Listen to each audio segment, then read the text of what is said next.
Hey, what's going on, everyone? It's Walt here from Down the Block Sports, and today I want to talk about the Boston Celtics. The Boston Celtics are 2-3 through the first 5 games of the 2021 NBA regular season. I'm going to give you my takeaways from what I've seen from this Celtics team through those first 5 games. Again, I'm Alec Walt. This is Down the Block Sports. Don't forget to like this video and subscribe to the channel for more of my exclusive content. Yes, the Boston Celtics are 2-3. Not the best record on paper, and of course have lost to some pretty bad teams. Now, of course, in the opener, the double overtime loss, the New York Knicks. The Knicks are a team I do expect to make the playoffs. I wouldn't consider that a bad loss, but now they're picking up losses to teams like the Toronto Raptors and, of course, yesterday, the Washington Wizards. Now, here are my takeaways. Let's start here. Going into the season, I made it very clear that the Boston Celtics needed to improve on the defensive end, specifically in the new era of Ime Udoka. The Boston Celtics defense last year was one of the worst in the NBA, and I'm going to start here because I feel like I'm watching the same team on the defensive half of the court. Yes, I do think this team this year has way more defensive upside, way more versatility. And at times you've seen stretches where this team played solid defensively. They're adjusting to a new head coach. I get it. But this Celtics defense doesn't look that great. I mean, they go stretches of getting killed. And I'll talk about one specific play that drove me nuts in just a little bit. But I expected this team to be a significantly better defensive team, and that could change. But through the first 5 games, sitting just outside the bottom 5 in NBA defensive rating, while allowing 10.6 points per 100 possessions. That's awful. Now, some of you could be saying, well, Walt, they've played 3 overtime periods, which means that there's 10, 15 extra minutes of the opposing team being able to score some extra points. Yes, those numbers are real, but remember, I'm talking about per 100 possessions. That's what makes this a little different. I didn't just look for the total, because Celtics are the second worst team in the league when it comes to opponent points per game. But when you play 5 games and 2 of them going to OT, one going into double OT, if you have 1 or 2 outlier games, it's going to blow up that number automatically. So that's why I went a different route here. Per 100 possessions. Bottom 5 in the NBA to start the season? Come on. I feel like at times I'm watching the same team I saw last year on the defensive half of the court. Now, what the Washington Wizards did yesterday makes me very concerned as a Boston Celtics fan. Because if I'm an opposing coach, I am taking notes on exactly what they did when Montrezl Harrell came in the game. Here's why. When Harrell came in, he had a great first half. Finished the game with an outstanding stat line. Of course, the Wizards dealt with an injury at the center position. He got more minutes, and he made a massive impact in this game. The Wizards did a very, very good job putting the Celtics at a disadvantage from a matchup perspective on the defensive side. When Tatum was playing the 4, they would set it up where the Celtics would switch defensively, putting Tatum on Harrell. And he got beat up. Now, this is an expectation. I'm not expecting Tatum to be covering 5s. But in switch situations where Tatum was given a matchup with someone who was bigger and more physical than him, they abused it. Back to the basket, hook shot, going to the hoop. It seemed like every time they went that direction, they did well.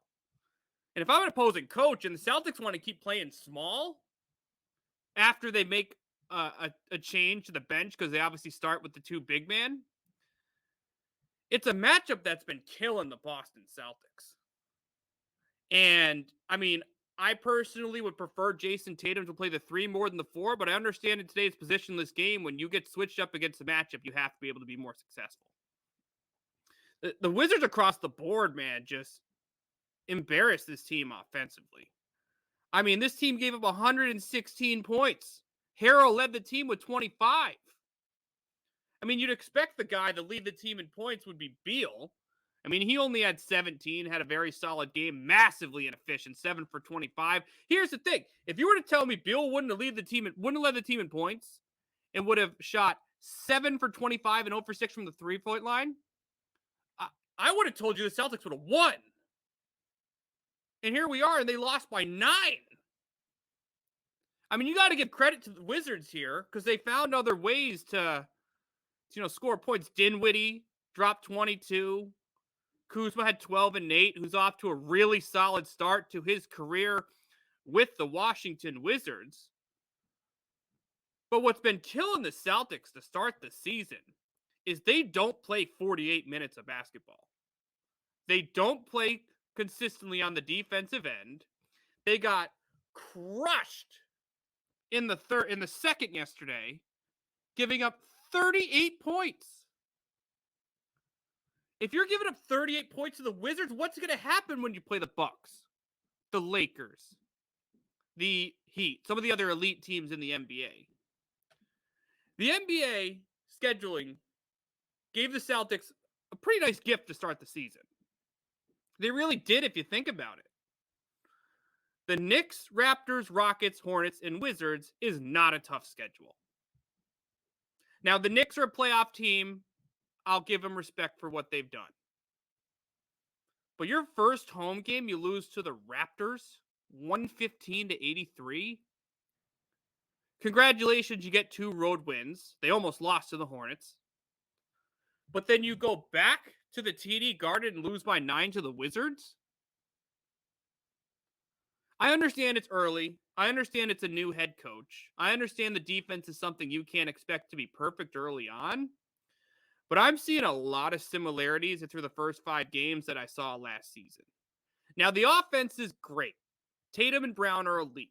Dennis Schröder dropped 22 yesterday and looks like he could be a real candidate for 6th man of the year if he remains in that role with the Boston Celtics. And that's the crazy thing about it, too, is we had a man on the bench who, yes, was massively inefficient. He needs to be better than 6 for 15 from the field. Can't miss that many shots. That's way too much, especially if he's not starting. But they had a bench player score more points than the all-star guard on the opposing team, and the Celtics still found a way to lose this game. The intensity just isn't there right now. You know, we have Ime quoting the team saying that they were going to get their you-know-what kicked after shoot-around. And first off, I love that he said that. Because he's being honest with the media, and he's being honest with the fans here in Boston.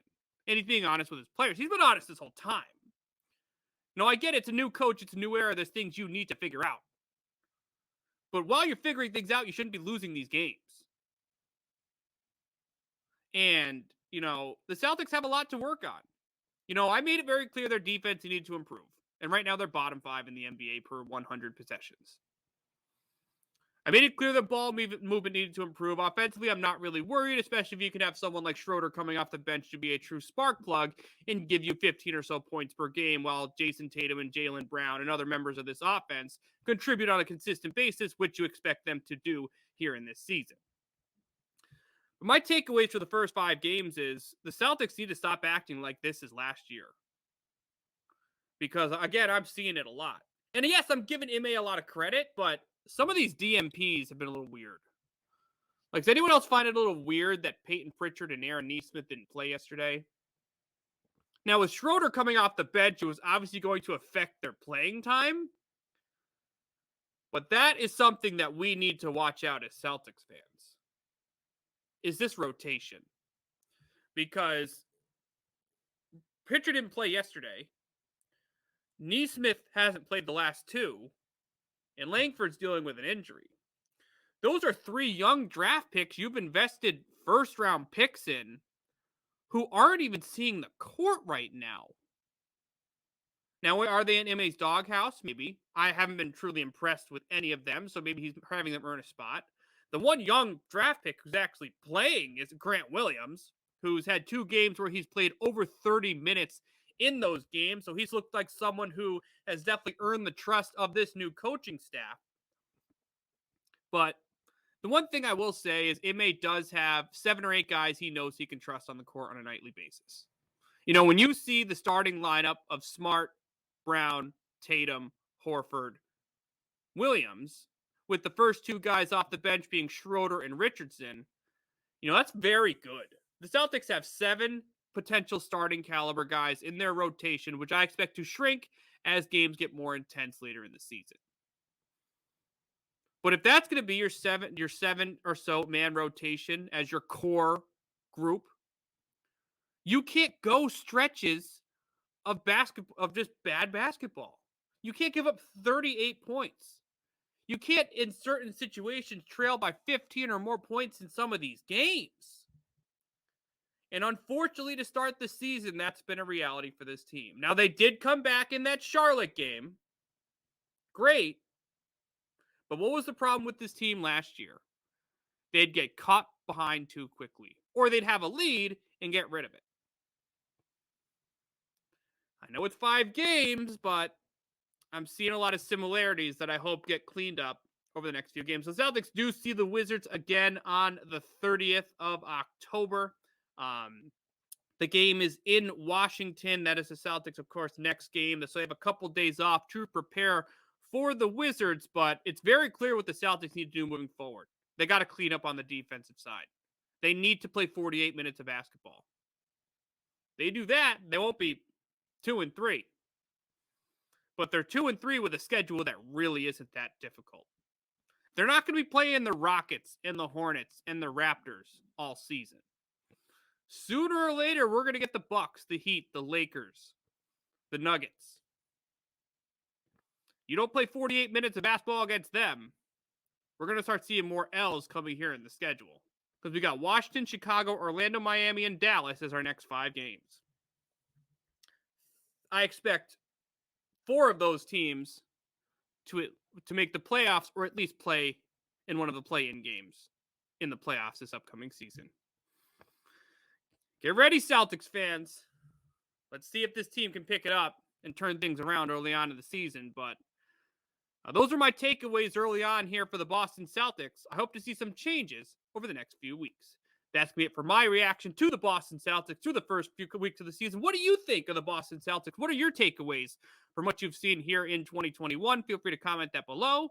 Also, don't forget to like this video and subscribe to Down the Block Sports for more of my exclusive content. Thank you, everyone, for tuning in, and we will see you very soon.